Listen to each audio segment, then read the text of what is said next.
At the beginning, a girl stopped a truck with her bare hands and saved a boy. He was shocked and thought that she had stopped the truck using nothing but her strength. She asked if he was hurt, and he replied that he was fine and nothing hurt, thanking her. She smiled and said she was glad, but told him to forget what he had just seen. He was startled and questioned her. Then, with an overwhelming aura, she turned to the driver and instructed him to forget as well, and the driver obediently agreed. The boy tried to stop her, thinking it was impossible. The scene then shifted to Dean and Toshi University-affiliated high school, where the boy, Fudou Ryou, was sitting in his classroom. He thought about the girl who had saved him earlier, Tsukimino-san. He described her as a stunning beauty with fluffy hair and large ribbons. He reflected that he had never spoken to her, and all he knew was that she seemed like a refined young lady from overseas. Still, he was curious. At that moment, his friends approached him from behind, casually discussing what to have for lunch. Suddenly, he turned to them with a serious expression and called out to them. They were startled and asked what he wanted, commenting that his eyes looked scary and telling him not to sneak up on them like that. He apologized and then asked if they knew what kind of person Tsukimino-san was. One of them replied that they kind of knew her, but hesitated. He pressed further, asking about any strange rumors. His intense expression made them panic, and they told him to stop making that face. One of them then explained that she was very beautiful and extremely popular with boys both inside and outside the class. Naturally, many had tried to approach her or confess their feelings. He questioned what they meant by "there definitely were." The friend explained that the boys who had spoken to her all started acting strangely afterward. When asked how things went, every single one of them gave the same response, that they didn't know anyone named Tsukimino. At first, it seemed like they were pretending out of embarrassment after being rejected, but since it was every single one of them, it felt unsettling. They asked if he was even listening, but he was already distracted, secretly watching her. He wondered if she could possibly be something unusual. After class ended, she left the room, and he quickly followed. He noticed how fast she was as he trailed behind her, eventually reaching the rooftop. Suddenly, she appeared beside him and remarked that she was surprised, saying she hadn't expected even him to do something like this. Confused, he questioned what she meant. She then revealed a letter in her hand and said she hadn't expected him to give her such a passionate love letter. He was shocked and immediately denied it, insisting it wasn't from him. However, she continued, asking if it would be all right if it were her. She then asked if he truly wouldn't regret falling for her. At that moment, feathers began to fall from above. As she spoke, she revealed her true nature, asking if he would still love her even if she were a demon. Wings spread out behind her, and horns emerged from her head. Seeing this, he screamed in shock. She was a demon. Then, suddenly, someone screamed from behind.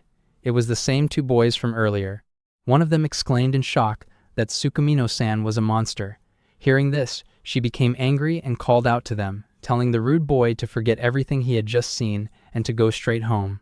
Instantly, he appeared to fall under her influence, obediently agreeing before running away.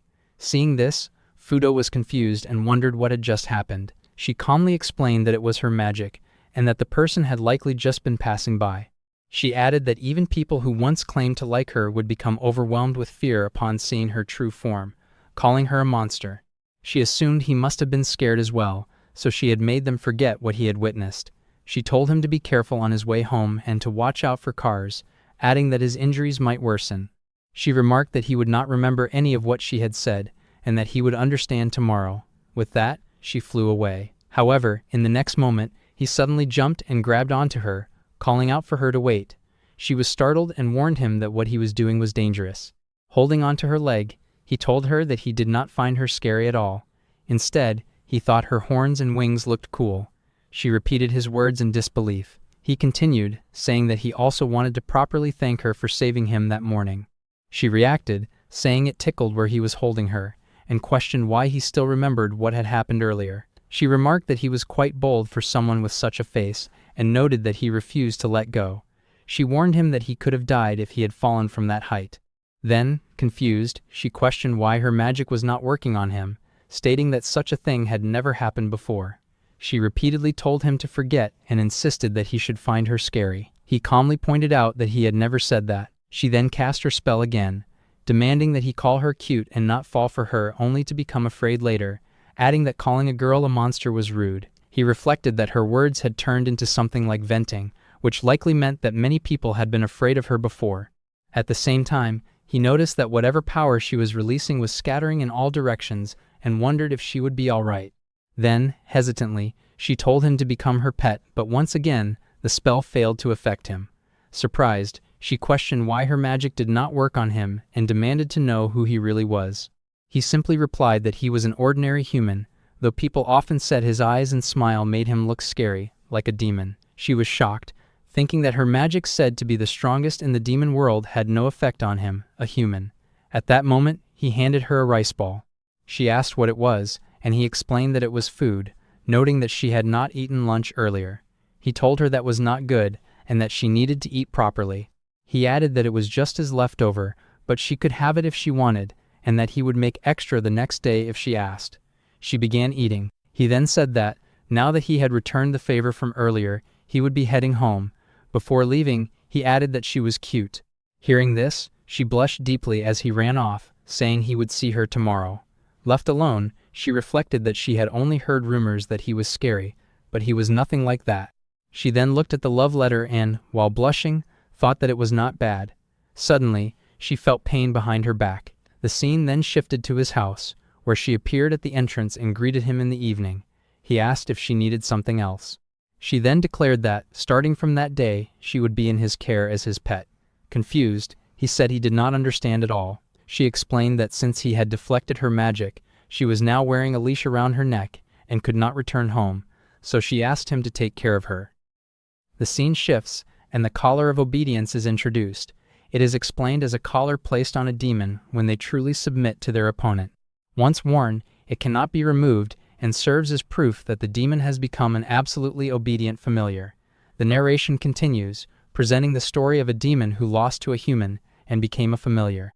The demon reflects that, honestly, it is not a bad life. He is provided with meals and basic comforts. However, when he met his wife and son after a long time, they saw the collar. His wife told him she did not know anyone like him and asked him to leave. None of his former companions would even meet his eyes. As a result, he realizes that there is no home left for him to return to. For a demon, the collar is a mark of living shame. The scene then shifts to Tsukimino, who states that this is the situation. Fudou questions the video she showed him, asking what it was. She explains that it comes from a channel that reveals the dark side of the demon realm. Fudou admits he has never heard of it and wonders whether demons have truly adapted to human society to that extent. He then questions why he is considered the owner, pointing out that it was her magic that caused the situation. Tsukimino asks him to take a closer look at the collar. When she shows it, Fudou notices that his name is written on it. She suggests that perhaps the spell hit him and bounced back, causing the master-servant relationship to reverse. Fudou then asks why she told him to become her pet in the first place. She responds that it was simply said in the heat of the moment. As he reflects on her answer, she internally admits that she had always thought his hair looked like a cute little hedgehog, but believed he would get angry if she said it aloud. She then explains her situation more seriously, stating that she cannot return home and is in a difficult position. She hesitantly asks if she might be allowed to stay with him. Fudou suddenly raises his voice, calling out her name and slamming his hand on the table, only to immediately apologize. Surprised, she asks if that means he is refusing her request. He quickly clarifies that he did not mean it that way. Instead, he apologizes sincerely, saying he had no idea he had caused her so much trouble. He promises to help her in any way he can until the collar is removed and assures her that he will provide her with a proper place to stay. She agrees, and he explains that he recently finished tidying up the third floor with the intention of renting it out so she can use that room. He adds that he will explain the situation to his brother, so she need not worry. However, since the gas is not connected yet, he tells her to use their bath instead. She becomes flustered, remarking that it feels less like renting a room and more like being given an entire house. The scene shifts again, showing her in the bath. She reflects that she accepted his offer but wonders about the water, noting its pleasant scent and mysterious quality. A box of lavender soap is shown. In another scene shift, she continues thinking. She reflects that, despite dragging him into the situation, he did not get angry and instead apologized to her. She finds him to be a strange person who is not afraid of her at all. She then questions why her magic does not work on him and decides to use this opportunity to investigate further, realizing there is still much she does not know. At the same time, she wonders whether it is dangerous to let her guard down too much. At that moment, Fudou calls out to her from outside, informing her that he has made dinner and asking if she would like to eat together. She immediately comes out of the bath and eagerly says that she wants to eat. He tells her to put some clothes on, and she apologizes, explaining that she has nothing to wear except her uniform, and asks him to lend her something. He responds that she should have said that before coming out. The scene shifts, showing Tsukimino enjoying her meal. She remarks that it is extremely delicious, and asks what it is, noting that although it is a little spicy, it is addictive as she continues eating. Fudou asks if it is her first time having curry rice. She repeats the name, saying she will remember it, while continuing to eat enthusiastically. Fudou then reflects that curry does not exist in the demon world and thinks to himself that he is glad he was born Japanese. As he reaches for a glass of water, Tsukimino notices the bandages on his hand. She comments that the onigiri from earlier was also good, but this meal feels like a real feast. She then questions whether humans always get to eat such great food. Fudou responds that it is not always the case. Watching her enjoy the meal, he begins to wonder if his curry is truly that delicious. He recalls that his mother, who usually eats his cooking, always praises it. Now that someone he has just met is saying the same, he realizes something and quietly concludes that it makes him very happy. Tsukimino, noticing his expression, is momentarily startled. She wonders if he is angry, but then realizes he is actually smiling and questions what he finds so amusing. She reflects that he simply started eating the curry he made and that she does not understand why he is being so kind to her, thinking of him as someone with strange tastes and an odd personality. Suddenly, she remembers something important and addresses him directly, stating that he must have loved her all along. She begins to laugh. Fudou looks at her in shock as she continues, saying that now she understands why he cooked for her and cleaned the room. Glancing at him, she teasingly asks if he liked it that much, firmly believing he is referring to her. Fudou, confused, assumes she is talking about the curry and responds that he loves it, thinking only of the food. Her reaction is immediate. She is shocked and begins to blush. He adds that it is his absolute favorite, still referring to the curry. This causes her to blush even more intensely, and she hides her face. Softly, she murmurs that she understands now. With that, she finishes eating the curry. The scene shifts again, showing Fudou leaving the room, remarking that he will have to make curry again. Meanwhile, Tsukimino is left behind, blushing intensely as she tries to hide her face. She reflects that she never expected being told "I love you" could make her feel this happy, her heart pounding rapidly. At the same time, she admits to herself that while it is not bad, being on the receiving end feels somewhat frustrating for a demon. Her attention then shifts to a box of bandages. Realizing the situation, she states that she knew he was injured and recalls sensing the smell of blood earlier. As she takes out the bandages, she pauses, then comes up with an idea. Calling out to him, she says that since she has already caused him so much trouble today, she will grant him one wish as a form of thanks, anything he wants. Fudou reacts with surprise, asking if he can truly wish for anything. She confirms that he can, reminding him that she is his pet now. He begins to blush at the implication, thinking about the offer, but ultimately refuses. He says that he has also been a burden to her and cannot bring himself to ask for anything. She questions his response, noting that she was prepared to do anything for him. She begins to suggest an example, hinting at showing herself off. Fudou immediately panics, blushing deeply as he raises his voice, insisting that such a thing is not appropriate.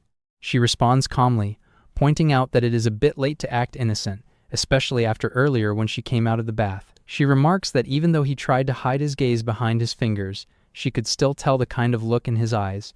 Fudou protests that it is still not right.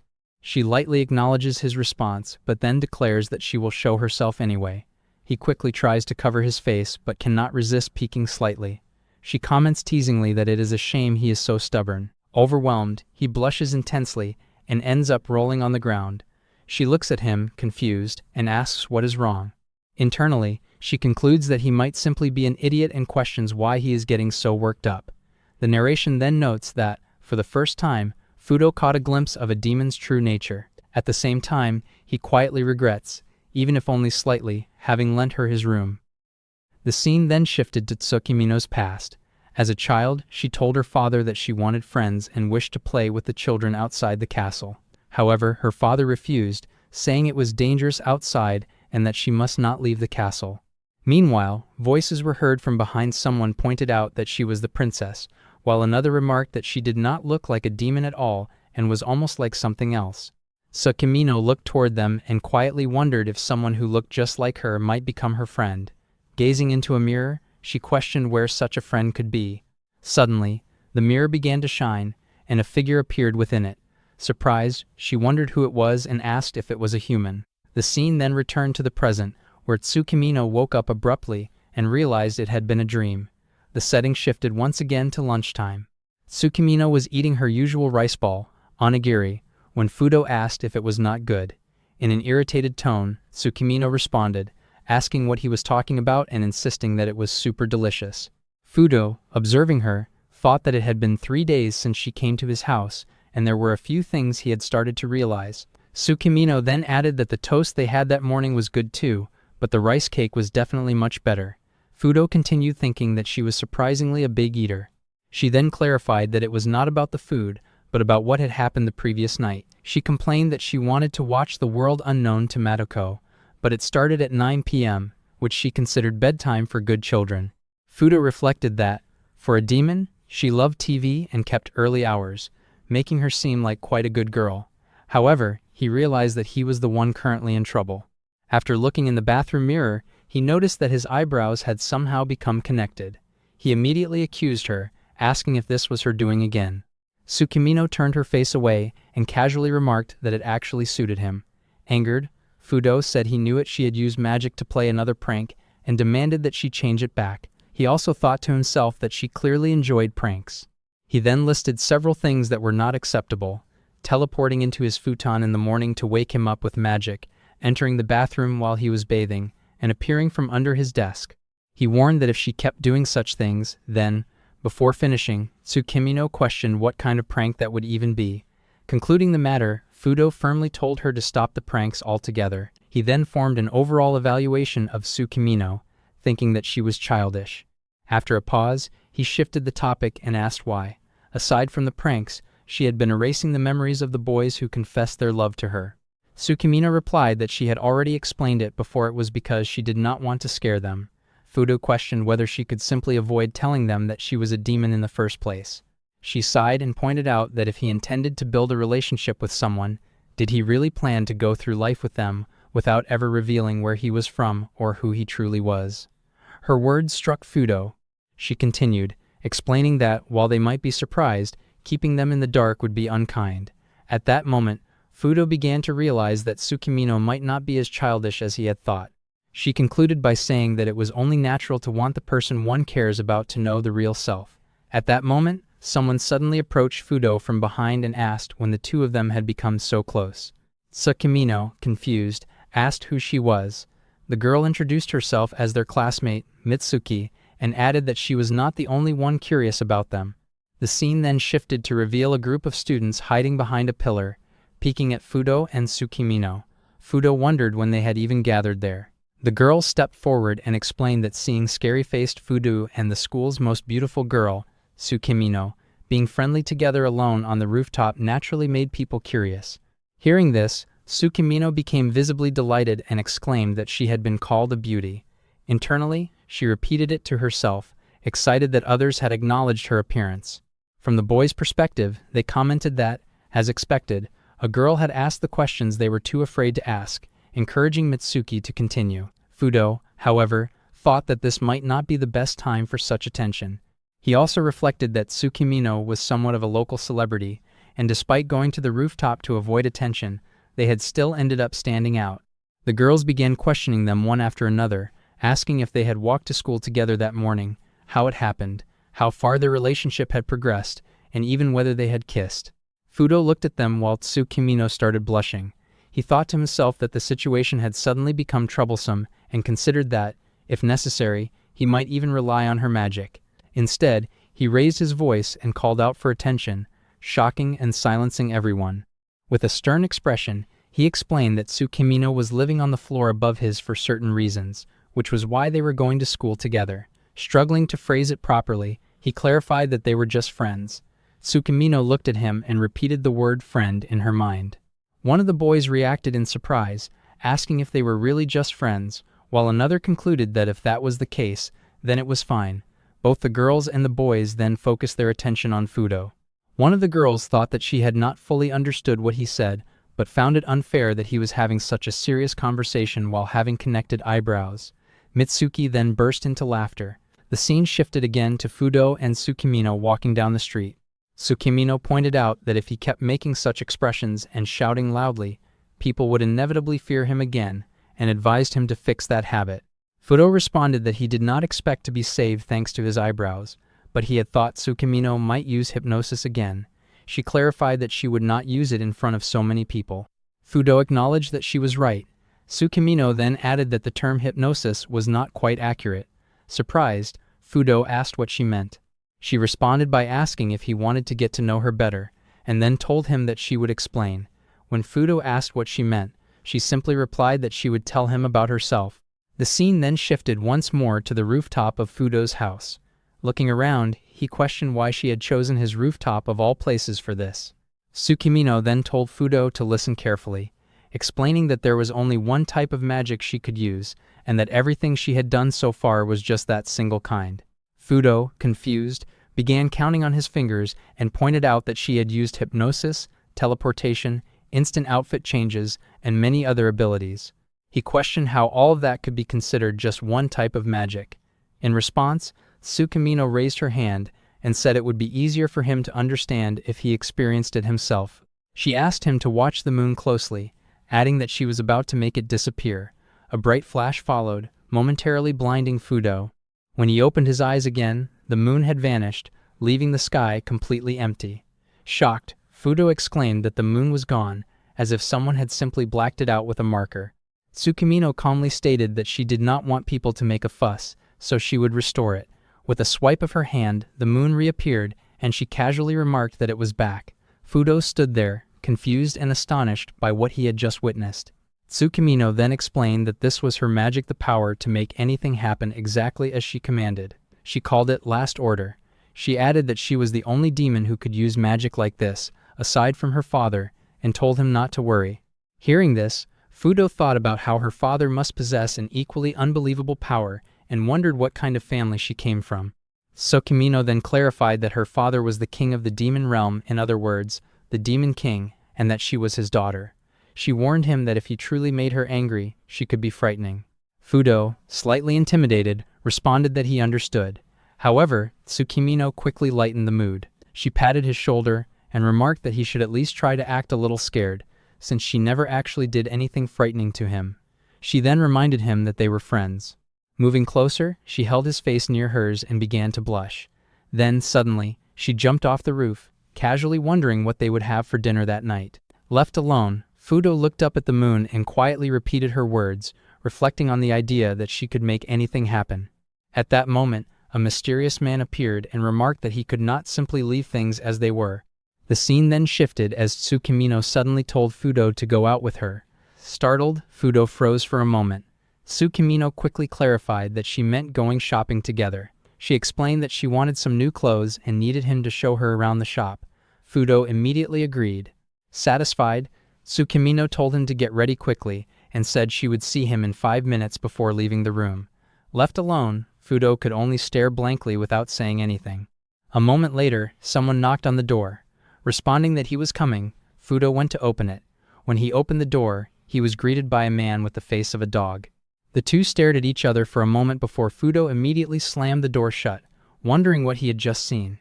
However, when he looked through the window, the dog-faced man was still there. He politely introduced himself and assured Fudou that he would not take much of his time. As Fudou began reaching for his phone to call the police, the stranger quickly stopped him, insisting that he would leave immediately and asking him not to involve the authorities. He then explained that he was a messenger of the demon king named Sabibata. Despite his appearance, he claimed to be a demon. He had come with a request for Ryou, and emphasized that it had to remain a secret from Princess Karma. Confused, Fudou asked if the request was really for him. Sabibata confirmed that it was and politely asked him to persuade Karma-sama to refrain from using flashy magic. At that moment, Fudou immediately recalled what Tsukimino had done to the moon the previous night. Noticing his reaction, Sabibata remarked that it seemed he already understood what he meant. He explained that if she continued casually using magic on that scale, he feared for the future. If she ever lost her temper over a careless remark, she might end up wiping out humanity entirely. The scene then shifted. Elsewhere, Tsukimino was excitedly celebrating. She happily shouted that she had invited him and ran around the house in excitement. Wondering what she should wear, she admitted that it was her first time going out with a friend and that she might have gotten a little carried away. Eventually, she stopped and tried to calm herself down. She questioned why her heart was beating so fast. Reminding herself that Fudou was the one who liked her, she repeatedly insisted that she did not like him back. He was the one who liked her. Still trying to convince herself, she went to retrieve the love letter Fudou had written for her. After reading it again, she could not help but smirk. The scene then shifted back to Fudou and Sabibata. Fudou admitted that he could not imagine Tsukimino doing something like that. At that exact moment, both of them could hear Tsukimino's excited screams echoing from another room. Hearing the commotion, Sabibata wondered what on earth she was doing up there. Fudou then pointed out that if Sabibata had a request, he should simply tell her directly.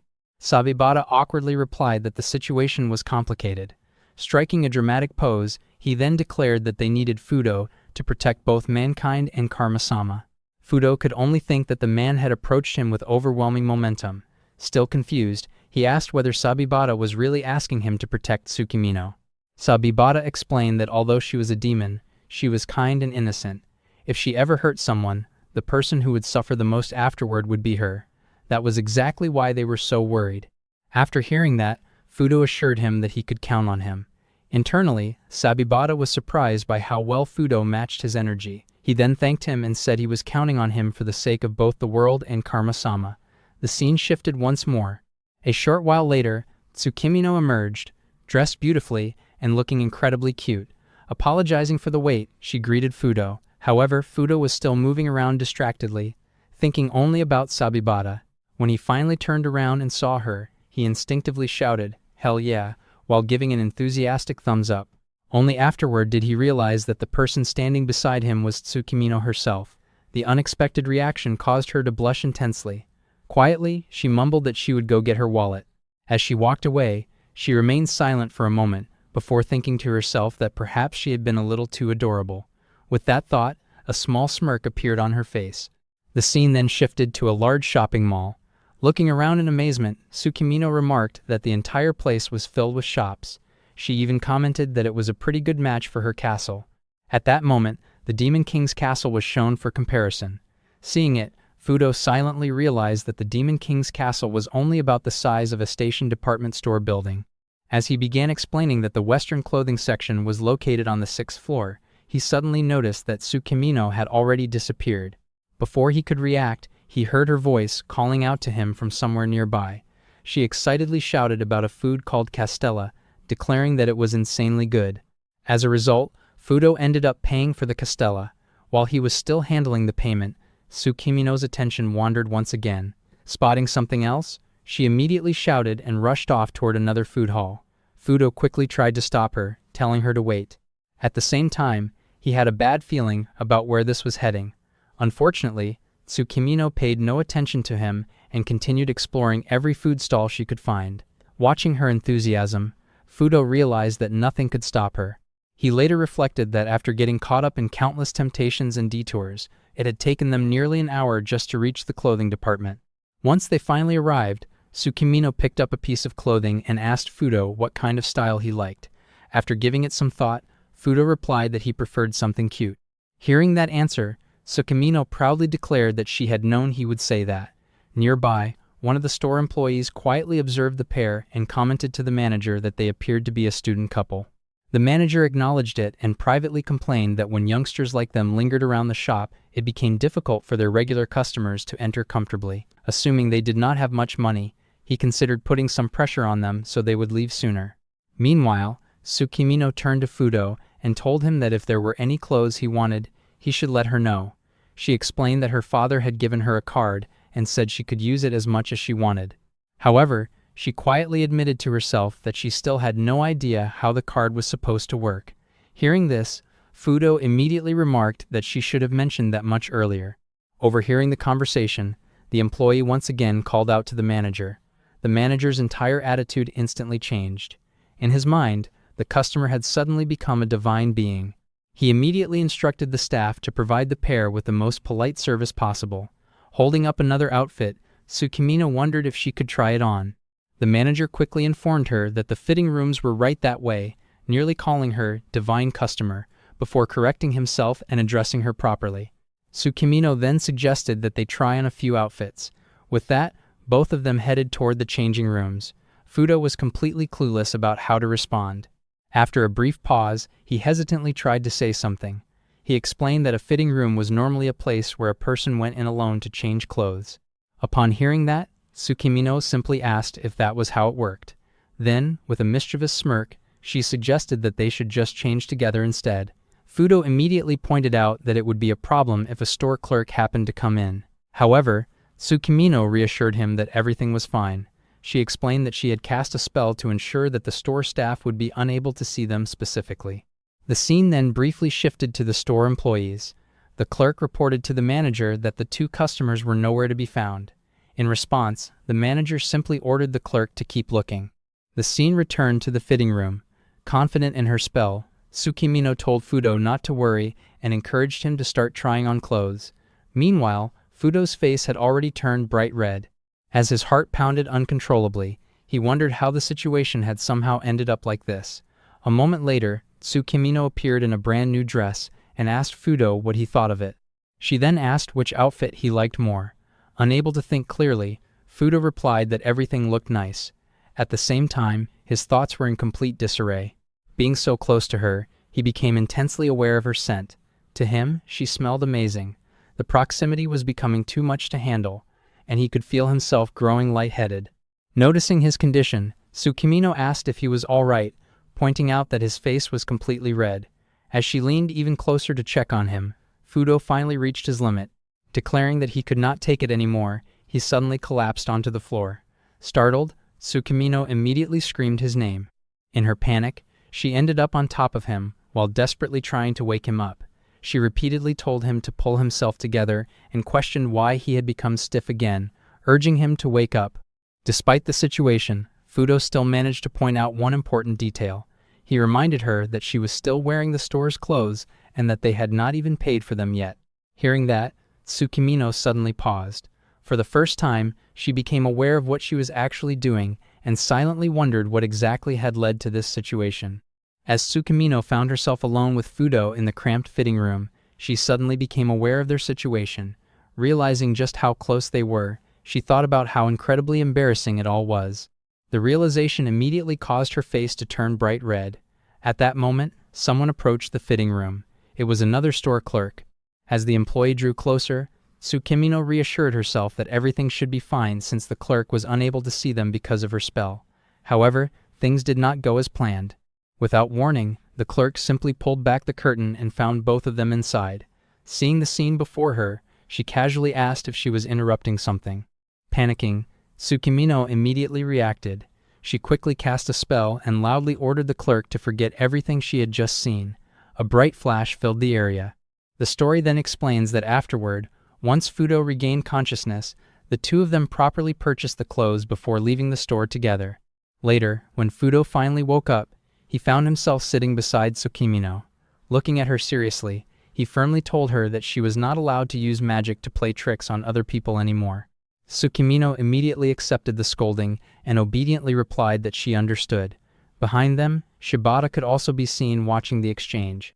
The narration then reveals that Fudou's genuine anger had been so frightening that the reckless abuse of magic almost completely disappeared afterward. The scene shifts as Fudou questions the idea of joining a club. His classmate points out that it is already almost June and suggests he at least try joining one for a year, mentioning that he himself is in the soccer club. The classmate is introduced as Komuzawa, a peer who occasionally chats with Fudou. Fudou explains that joining a club would be tough for him since he has to go home to make dinner. Komuzawa adds that at school, Fudou also has to worry about his girlfriend. Sensing a presence, Fudou glances behind him and notices Tsukimino staring at them both, quietly cheering him on in her thoughts. The scene then transitions to the school roof, where Fudou and Tsukimino are eating lunch together. Fudou reflects internally that their relationship is not actually like that. Turning to her, he asks if she has any interest in club activities, suggesting it might be a good way to make friends. Tsukimino munches on her food and replies that she is fine without it, reasoning that it isn't ideal for a devil like her to stand out too much anyway. Fudou agrees with her point. Suddenly, two girls approach and sit down beside them. One girl insists that it is totally fine, while the other adds that club activities aren't the only part of youth. Recognizing them, Fudou addresses them as Ohashi and Misaka, though Misaka corrects him, asking him to call her Mitsuki instead. Fudou asks if they are in a club, to which Ohashi replies that she belongs to a club short on members, but everyone has things to attend to afterward anyway. Tsukimino tugs on Fudou's shirt and asks how he knows their names. Fudou explains that it is simply because they are their classmates. Hearing this, Tsukimino pouts and quietly accepts his answer. While Ohashi and Mitsuki glance at the pair with smirks, pouting once more, Tsukimino contemplates the idea of clubs. While she isn't completely uninterested, she realizes that joining one would mean spending less time alone with Fudou. Suddenly flustered by her own thoughts, she shouts aloud that she isn't thinking about anything like that. Teasing her, Ohashi and Mitsuki ask if she is really sure about that. Watching the three girls interact, Fudou warmly thinks to himself that the sight is rather nice. Afterward, all four of them leave the roof together. The scene shifts to the hallway, where two girls point at the group and announce that they have finally found Tsukimino, Karma, and Fudou. Surprised, the four of them look over at the pair. Observing their identical appearance, Tsukimino asks if they are lookalikes, while Fudou wonders if they are twins, and Misaka remarks on how cute they are. The two girls introduce themselves, announcing that they seek out the hidden potential of humanity through psychic power, superhumans, and aliens, declaring themselves as the cutting edge of human research, the Interesting Human Research Club. Ohashi explains that the two are their club president and vice president, noting that while they are a bit eccentric, they are quite cute. Tsukimino internally echoes the sentiment with slight doubt. Their identities are then revealed as Nakahara Kureha and Nakahara Aoba. Kureha clarifies her name, stating it is Kureha rather than Momoji, while Aoba introduces herself, explaining that her name is read exactly as it looks. Kureha begins by offering a polite greeting, to which Fudou and Tsukimino both respond in kind, thanking her for the pleasant introduction. Misaka remarks on the presence of the beautiful twin girls, noting she had heard rumors about a pair of genius students attending their school, and wondering if they could be the ones. Observing the group, both Tsukimino and Fudou silently query the word geniuses in their thoughts. Ohashi turns to her friend and asks if she knows them, prompting Mitsuki to excitedly confirm that she does. Mitsuki explains that they are genius twins born to a genius doctor and a genius game creator, having reportedly mastered all of natural science back in middle school. She elaborates that the older sister specializes in chemistry, while the younger focuses on biology, describing them as two halves of a massive genius before gushing over how cute they are. Tsukimino simply points out that none of that made any sense to her. Ohashi then shifts the conversation back to the twins, asking if they have business with Fudou and Tsukimino today. Kureha bluntly answers that she saw an alien, leaving everyone confused. Aoba clarifies by pointing directly at Tsukimino, claiming that she was the alien who stopped a car with her bare hands. The revelation leaves both Tsukimino and Fudou stunned. Ohashi laughs it off, stating that there is no way a high school girl could do something like that. But the twins firmly insist they saw it happen and that she must be an alien. Recognizing the danger, Fudou realizes that the situation has taken a bad turn. Behind him, Tsukimino whispers to ask what an alien is, taking Fudou aback that she is hung up on the terminology. He quickly explains that it refers to beings that live in outer space, causing Tsukimino to gasp in shock. Fudou reassures her that things will get complicated, promising to explain it to her fully at a later time. Turning back to the twins, he addresses their claim directly, asking what they intend to do with Tsukimino even if she were an alien. The twins respond in unison, stating that if she truly is an alien, the answer should be obvious. They embrace Tsukimino, declaring that they are making her their friend. Ohashi explains that the Human Research Club, otherwise known as the We Love Interesting People Club, scouts eccentric individuals and befriends them under the pretense of making them research subjects. Fudou remarks that, by her own logic, Ohashi must be an eccentric person as well. Removing her mask to reveal a set of sharp, pointy teeth, Ohashi casually clarifies that she is merely a member brought in to meet the headcount requirement, to which Fudou simply nods in understanding. Attempting to clarify her identity, Tsukimino begins to explain that she isn't an alien, starting to say she is a demon. Before she can finish, Fudou loudly interrupts, shouting that she is a magician. Sensing his urgency, Tsukimino glances back at him as he frantically signals her to stay quiet.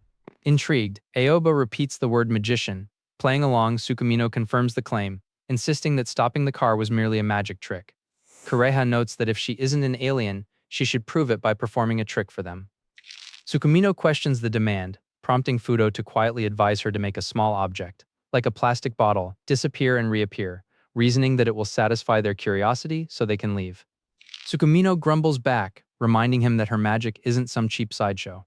Mitsuki chimed in, asking if magicians typically wear a specific uniform. When Tsukimino asks what she means, Mitsuki pulls out her phone to show her a photo of a magician's outfit. Admiring the look, Tsukimino remarks that it looks quite cool. With a simple snap of her fingers, she instantly transforms her clothing into the exact magician uniform, proudly announcing that she is ready to begin. Realizing what she just did, Fudou urgently tries to stop her, but quickly gives up, observing that the onlookers seem fine if entirely stunned.